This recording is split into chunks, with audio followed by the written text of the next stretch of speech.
हमारी जो space rocket है इसमें हमने खुद ही कुछ ज्यादा मेहनत नहीं की। हम किसी दूसरे मुल्क के सहारा लेकर हम जो भी करते हैं किसी दूसरे मुल्क का हमको सहारा लेना पड़ता है। अगर वो टेक्नोलॉजी में ग्रो कर रहे हैं, क्या वजह है हम नहीं कर रहे, उतना नहीं कर रहे जितना करना चाहिए, तो क्या वजह? उसकी प्राइमरी वजह ये है कि हमारी एजुकेशन में बिल्कुल भी इन्वेस्टमेंट नहीं है। एजुकेशन बजट हमारा ना होने के बराबर है। मैं आपको बताऊं, जब तक मैं उस यूनिवर्सिटी में नहीं गई थी मुझे पता भी नहीं था कि स्पार्को एग्जिस्ट करती है। मुझे पता भी नहीं था। तो अब आप लोग एडवर्टाइज करो लोगों को अपनी तरफ आने के लिए, उनको रागिब करो कि भैया आप आओ यहाँ पे, हाँ देखिए आओ चीज़ें ना, क्या है। क्यों नहीं आ रहे? जब हम तो कुछ कर नहीं सकते, इसलिए हमने चाइना की हेल्प ली है। बहुत ज्यादा हमें सपोर्ट कर रहा है चाइना, ये उसका शुक्रिया है। लेकिन हमारी कम अहली हम तो कुछ भी नहीं है फिलहाल चाइना के सामने। हम तो उनके कंधे पे बंदूक रख के चला रहे हैं। एज कम्पेयर टू इंडिया को देखें, इंडिया हर फील्ड में आगे निकल गया। आप इसरो की बात करती हैं और आप आईटी की बात करें, हर फील्ड के अंदर इंडिया बहुत आ गया। तो आई थिंक इंडिया के अंदर पॉलिटिकल स्टेबिलिटी काफी देर से आई हुई है। यहाँ तक बात करेंगे, अगर उन्होंने मून पे पानी का भी ये जो यानी कि दरियाफ्त कर लिया था कि वहाँ पे मून में पानी है, वो भी ये इंडिया ने बता, यानी कि इंडिया को पता चला सबसे पहले। अभी जो उनके जमीन और चांद तक उनकी रसाई इस तरह है कि वो एक उन्होंने ऐसा रॉकेट बनाया है जो कि एक आदमी उसमें पूरे जा सकता है, यानी कि चांद तक, और वहां पर जो कुछ एक्सपेरिमेंट करना चाहे तो कर सकता है। नमस्कार दोस्तों, स्वागत है आप सभी का आपके अपने चैनल पर। भारतीय अंतरिक्ष अनुसंधान संगठन इसरो ने अपने विश्वसनीय rocket polar satellite launch vehicle यानी PSLV की सहायता से शनिवार को ओशियनसैट 3 सहित 9 उपग्रह को प्रक्षेपित कर अपनी अपनी कक्षाओं में सफलता से स्थापित किया। साल 2022 के लिए ये इसरो का 5वां और आखिरी मिशन था। इसरो के मुताबिक PSLV C-54 ने ओशियनसैट श्रृंखला के अर्थ ऑब्जर्वेशन सैटेलाइट 06 को पृथ्वी से 742 किलोमीटर ऊंचाई पर अपनी कक्षा में प्रक्षेपण के बाद 17 मिनट में पहुंचाया। सभी उपग्रह भी अपनी निर्धारित कक्षाओं में करीब 528 किलोमीटर ऊंचाई पर स्थापित किए गए। मिशन PSLV C-54 के सफलतापूर्ण लॉन्च होने के बाद पाकिस्तान की रातों की नींदें उड़ी हुई हैं, क्योंकि इसरो रोज नए नए रिकॉर्ड बना रहा है और पाकिस्तान की स्पेस एजेंसी स्पार्को को खुद पाकिस्तानी भी नहीं जानते हैं, क्योंकि उसने आज तक कोई रॉकेट स्पेस में भेजा भी नहीं। तो दोस्तों, आइए जानते हैं क्या कहना है पाकिस्तानियों का इसरो के इस रिकॉर्ड पर। वीडियो को पूरा देखें, लाइक, शेयर और सब्सक्राइब करें। धन्यवाद। इंडिया ने आज PSLV C-54 के नाम से एक सैटेलाइट लॉन्च की है, और ये आज की बात नहीं है, मतलब पिछले हफ्ते अगर बात की जाए, लास्ट वीक में बात की जाए, तो उन्होंने विक्रम S के नाम से सैटेलाइट लॉन्च की। कभी वो अपना प्राइवेट कंपनी के तौर पे भी सैटेलाइट लॉन्च कर रहे हैं, कभी वो किसी के बायलैटरल तरीके से, मतलब दूसरे कंट्री के साथ बायलैटरल रिलेशन के साथ, अभी जैसे रिसेंटली उन्होंने भूटान के साथ मिलकर किया।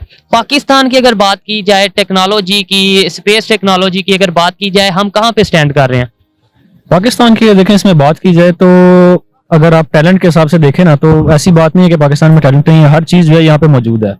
लेकिन बात वहीं पे आती है कि इंडिया ने जितना अपनी एजुकेशन में इन्वेस्ट किया है ना, पाकिस्तान ने आज तक कभी भी नहीं किया। ठीक है, साथ साथ जरा गपशप होगी ना कि हमने डिफेंस में बहुत ज्यादा इन्वेस्ट करते हैं, इस बात में तो कोई शक नहीं। इस बात में डिफेंस बजट बहुत ज्यादा, बिल्कुल इस चीज में कोई शक नहीं कि हमारा डिफेंस बजट बहुत ज्यादा है, लेकिन वो डिफेंस बजट जिस तरफ जाता है वो तो मतलब हम सब जानते ही हैं। अच्छा, मुझे ये बताएं कि हमें लेट्स सपोज डिफेंस बजट हम ज्यादा रखते किसकी वजह से? हमें खतरा है किससे?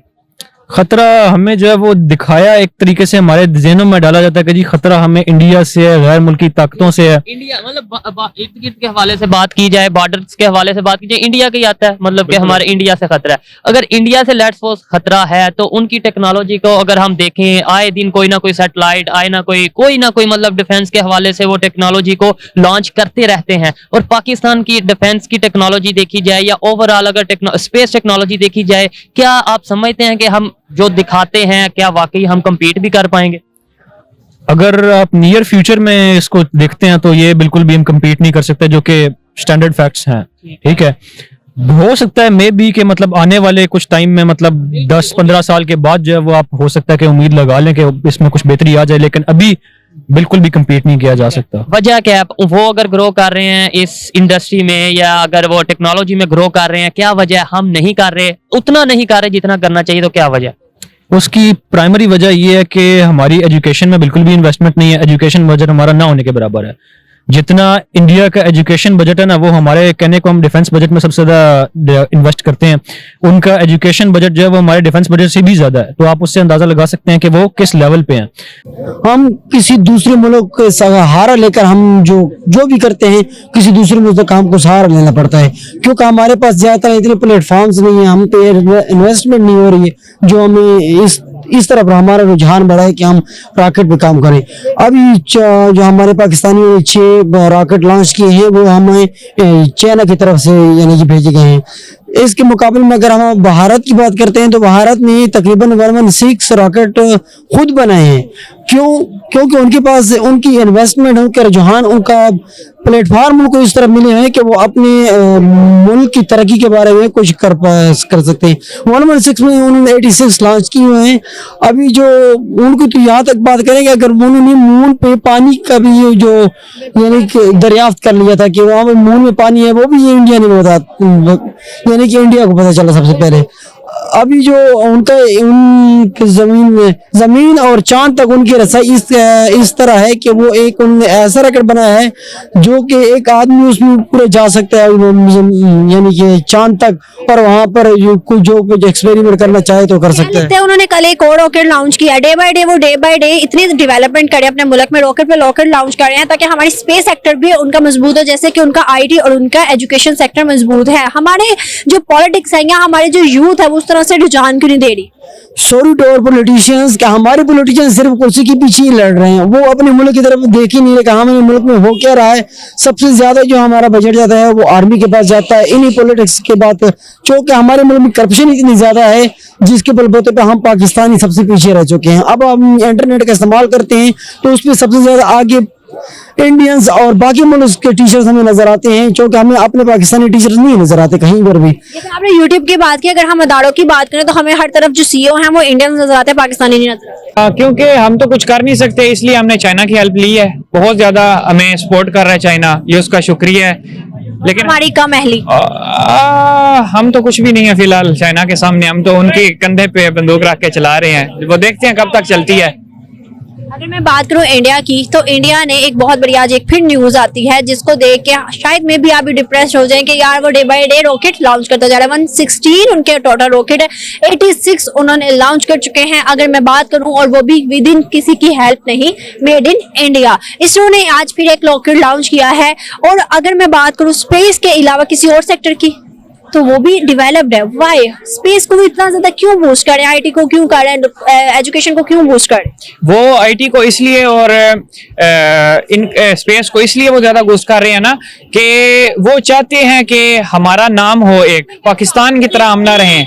और हम तो पहले कहते थे ना जो करवा रहा है अमेरिका करवा रहा है, अब हम कह सकते हैं कि जो करवा रहा है इंडिया करवा रहा है, क्योंकि हम हमेशा किसी की सपोर्ट लेके आगे आ रहे हैं, इंडिया किसी की सपोर्ट के बगैर ऊपर आ रहा है। अब आप यहां से अंदाजा लगा लें, मेरा टॉपिक थोड़ा चेंज हो जाएगा, कि कुछ अर्सा पहले रेंज रोवर और जगुआर का सिस्टम चल रहा था, उसको कोई परचेज नहीं कर रहा था। रतन टाटा इंडस्ट्री का मालिक, उसने कहा कि मैं ना इसको खरीदता हूं और मैं इसको चला के दिखाऊंगा। लोगों ने कहा यार टाटा आप क्या कर रहे हैं, उसने कहा था कि मैं जो कर रहा हूं मुझे करने दे। उसने रेंज रोवर ली और